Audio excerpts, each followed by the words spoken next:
Hi friends, எங்கள் வீட்டுக்கு வெளிலையே பாவக்காய் செடி வச்சுருக்கோம். டெய்லிக்கும் ஒன்றா சேர்த்து வச்சு சாம்பார் ஏதாச்சும் நாங்கள் செய்வோம். நிறையா தான் இருக்கும்.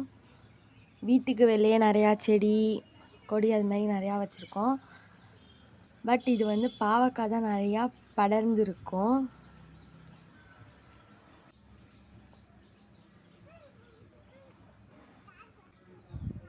படர்ந்து நிறையா வந்திருக்கு. எங்கள் வீட்டிலே பச்சை மிளகா செடி, கொய்யாக்காய்,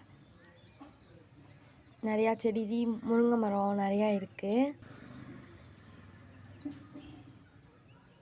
டெய்லிக்கும் ஒவ்வொன்று பறித்து நிறையா தான் இருக்கும். ஒவ்வொரு நாளைக்கு நிறையா பறித்து வச்சுருப்போம். தோட்டத்தில் வந்து டெய்லிக்கும் பூ பூக்கும். நாங்கள் டெய்லிக்கும் பூ பறித்து டெய்லிக்கும் நான் ஸ்கூலுக்கு வச்சுட்டு போவேன். இன்னைக்கு இவ்வளோ வந்திருக்கு.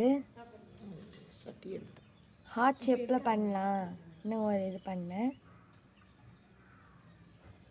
பார்த்துட்டு உங்களுக்கு பிடிச்சிருந்துச்சுன்னா சப்ஸ்கிரைப் பண்ணுங்கள். பாய்.